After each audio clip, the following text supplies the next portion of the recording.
Hello, welcome or welcome back. Upon popular request, we will have another look at the previous lesson. If you remember, lesson number 9 in this series.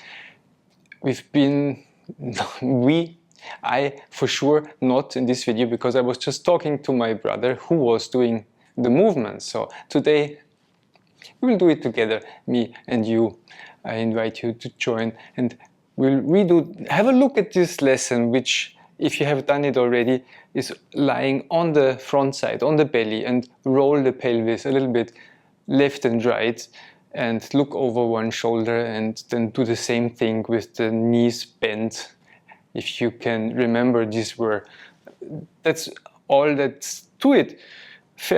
I hardly can call this a lesson for how elaborate the movements are, but it points towards something very specific, the kind of awareness, the kind of movement quality we are looking for, the reconnection. Yes, reconnect. So this is a good question. If we look at embodiment practices, to reconnect with what? Have we ever not been in this body? So let's see if we can turn this lesson around a little bit. If you are not yet, please come to lie on your front side, on the belly, and I should join you.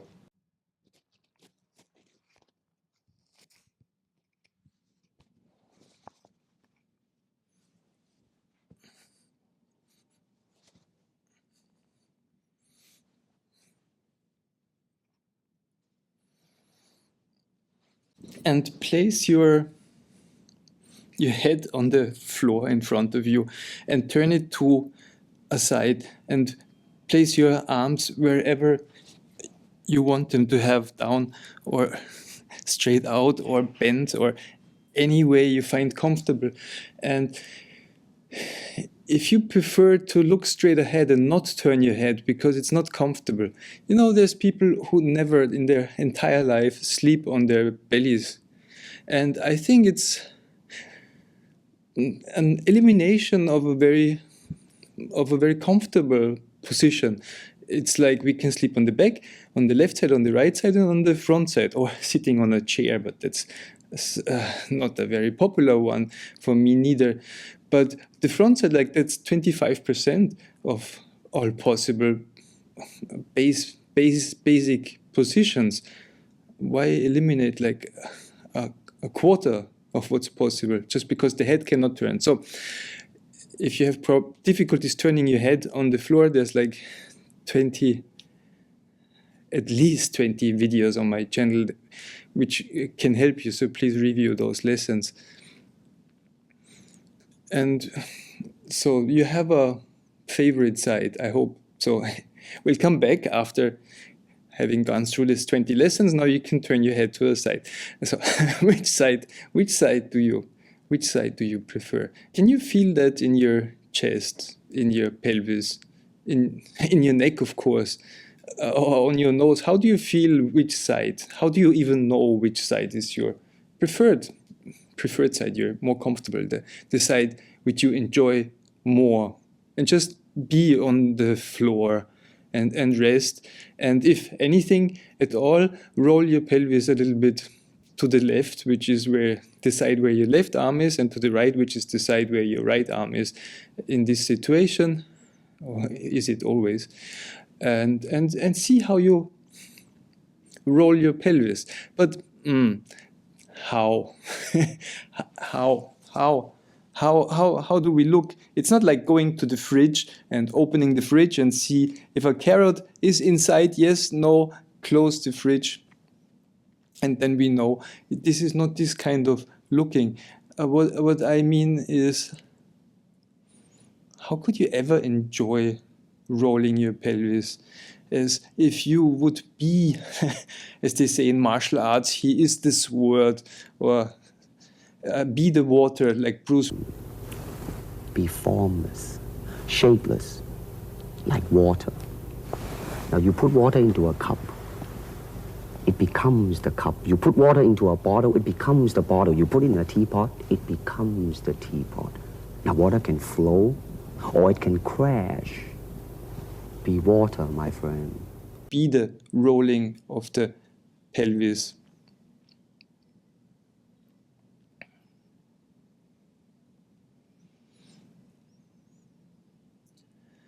And then, how to improve such a such a movement?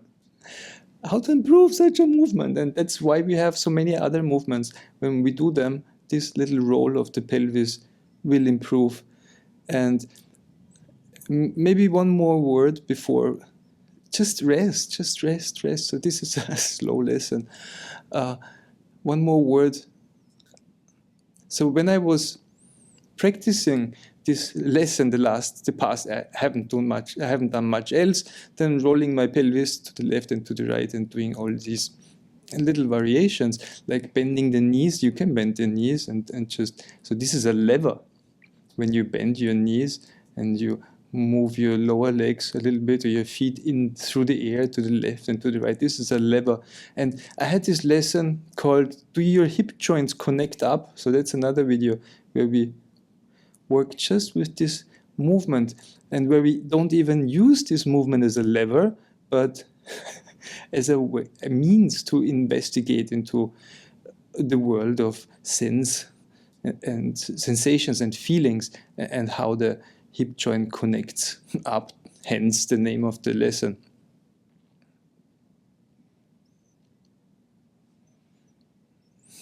And sleep and rest. And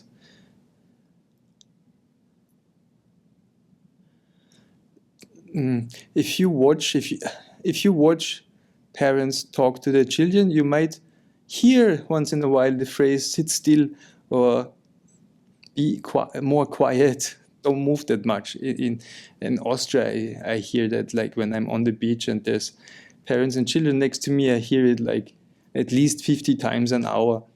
And whatever the reasons are for this, the words are spoken. And maybe we had the same situation and we stopped moving, especially for funny movements of the pelvis. So let's try another movement. Instead of rolling the pelvis to the left and to the right, press your pelvis more to the floor. Press your pelvis to the floor. So press your pubic bone to the floor. I was thinking about when I made this, I was walking and I was thinking about making this video, and I was thinking about this when you have some keys or your phone in your front pocket, you might want to move those things out. All the big things in your pocket, move them out so you can freely press, if you know what I mean, press your pubic bone against the floor, unobstructed. You're not squeezing anything. You're just pressing your pubic bone more against the floor. And how do you do this? Of course, squeezing the glutes, but what else? Maybe lift your right leg a little bit. And when you lift your right leg, you could, of course, press your left foot against the floor. That's smart. But feel how you press. Find a way, or press, like squeeze your buttocks fast and slow to press your pubic bone more against the floor. And you will feel this connection to your leg. When you stabilize your pelvis, when you press your pelvis against the floor, it's easier to lift one leg or both legs, and also to lift your head. So maybe you have discovered that already. Of course, I hope so. So when you lift your head without pressing your pelvis against the floor, it's much more difficult than when you do. Because the pelvis helps to lift the head. So that's another. Go look into the fridge, open the fridge and see if the pelvis can help the head to lift. And then close the fridge again. And be the movement. Be on your front side and enjoy resting, and rest harder, not harder, rest more, rest more, fall deeper to the floor, come deeper into your senses. And maybe that's a movement. Maybe some parents don't like their children to hump the floor in this way, to press the pelvis against the floor and release it. But it's an important movement to activate the back extensors. Extensor movement of the back. So how can we not do this movement? And what? So that's one direction to acknowledge the movements of the pelvis and to reconnect the movements of the pelvis. And at any time, of course, turn your head to the other side if that's more comfortable. Now, another movement. Again, bring your attention to your right leg, but to your right foot, and draw your right foot closer to your shoulder, but do not bend your right leg. Keep your right leg extended. So that cannot be a big movement, because where should that go? You cannot drive, and you should not drive your leg into your torso. But in order to draw your right foot closer to your right shoulder, you have to contract your right side. The right side has to bend. The right side shortens, the left side lengthens. That's how you can draw. So that's a movement to draw up the right foot closer to your right shoulder. Very small movement. And enjoy the smallness of it and the slowness of it. Just a small movement. And see how this affects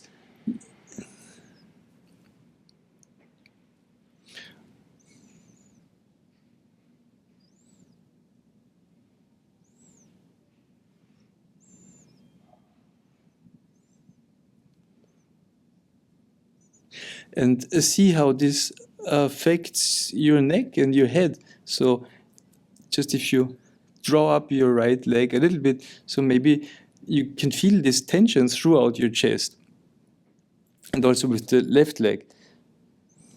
Now, how can we make this more into a lesson? So these are separate movements. How can we connect those movements? So let's change the hand position. So stand your both hands so that your elbows are pointing towards the ceiling.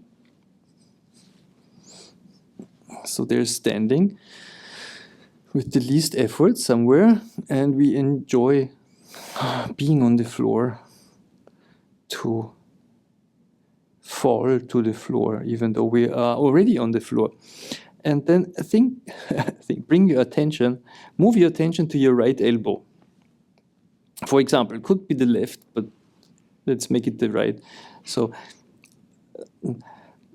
move your right elbow a little bit closer towards your midline and further away from your midline. So your right elbow further away from your center and closer to your center. So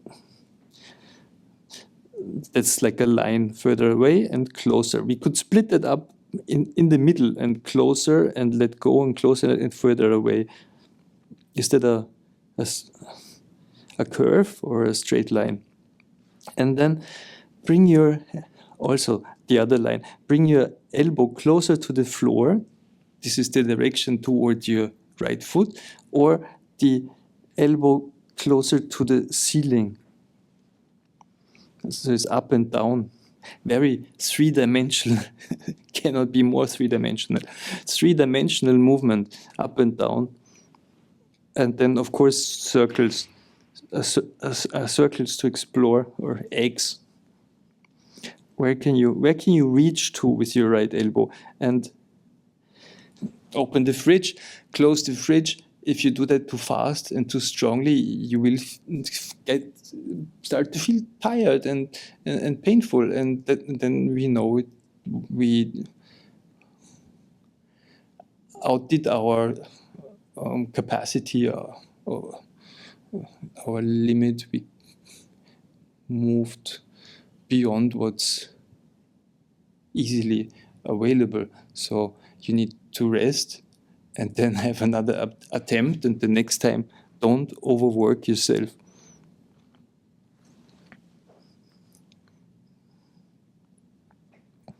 And the same thing, of course, can be done with the other elbow. Left and right and up and down. And yes, if you do this with enough delicacy, you will already have discovered the connection to the previous movement, to drawing, to side bending actually, but to drawing up one foot closer. For example, the right foot closer to the right shoulder, and at the same time the right elbow closer to the floor towards the right foot.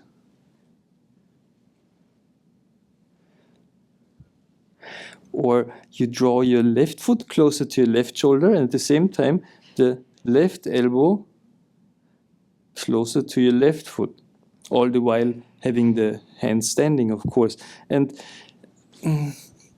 how well this movement works depends on, have you discovered, depends on how much you let your head participate. Like when you pressed your pelvis against the floor, your pubic bone against the floor, it was easier to lift the head. And here as well, the head will turn, the head will roll, and let the head roll and turn and explore this movement.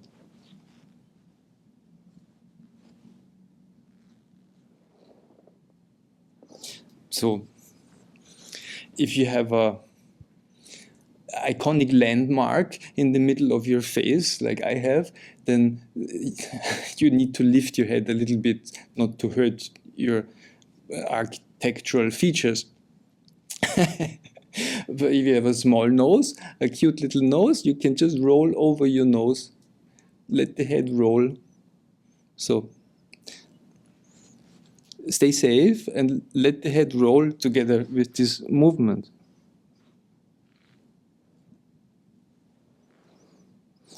And know when your head needs to roll to the right and when to the left.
And reconnecting, so maybe now this term is much more clear, because it's the small movements that will make you become aware of how everything connects. A small displacement of your pelvis might have a big effect on your neck.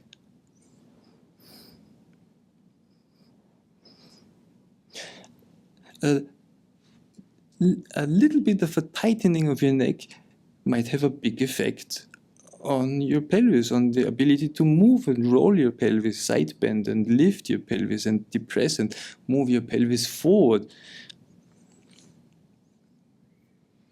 So maybe this little movement of pressing the pelvis against the floor and lifting the head and maybe lifting the leg, maybe that's like something we need to do when we're, I don't know, 6 months old, 4 months old, but when our parents didn't like us to do this movement because it's embarrassing when the neighbors were around. So maybe that's why the psoas, front side muscles of the hip joint, have been tight the past 40 years.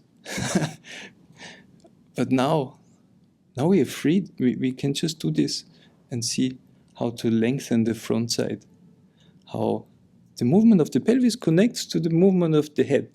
Sounds clean enough, doesn't it? A learning situation. For important movement we need for being upright, standing, walking and working.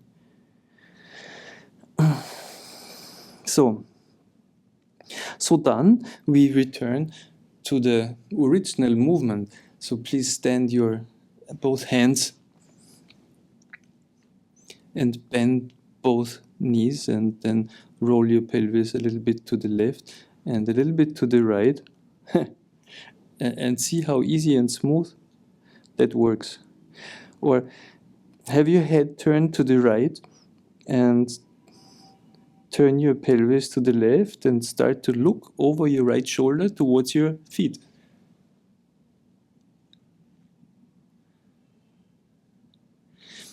But not in order to see the feet, but in order to roll the pelvis, to observe with your senses, and mostly the kinesthetic sense and your sense for proprioception.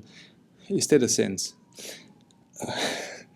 How you roll your pelvis, how the pelvis connects to your leg and up to your chest and to your neck. And of course you can move, you can sit up, but roll. The movement is a rolling movement.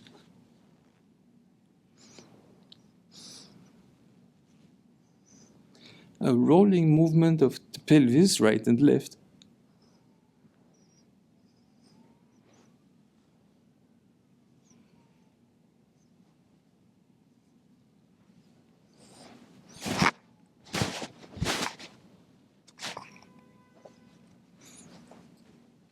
And so, yeah, that's what I did the past week. I don't know. Is it already 10 days? Or is it only 1 day? Or 2 days? How long have I been on the floor and rolling my pelvis? I don't know. And sometimes we need this time. We need it to reconnect, and then it's deep. Then does not need to be a cathartic event, big tears and crying and anger and outbursts.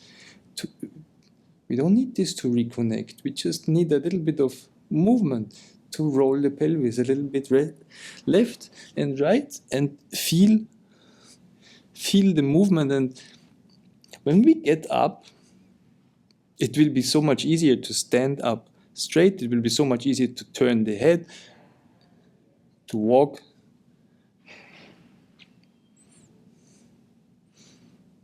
to participate in this world, or not if you choose to. So then please roll over one side and roll over to come to stand on your feet.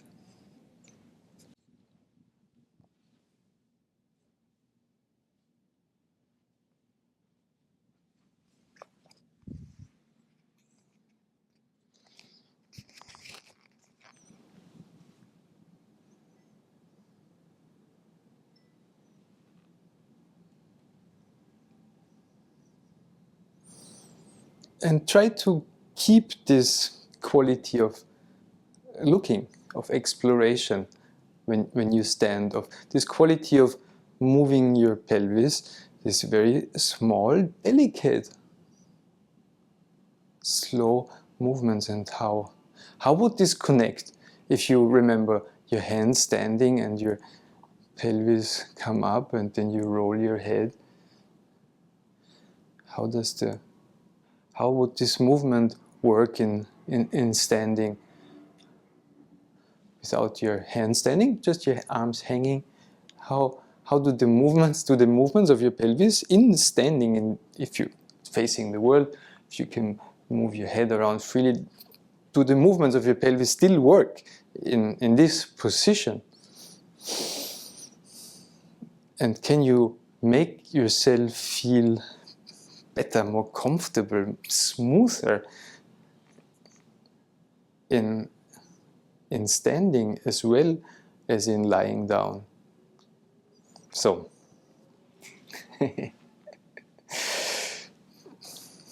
how was that for an exploration? Interesting format. Explore together. Then, on to new frontiers. Thank you so much for watching, and see you in the next video.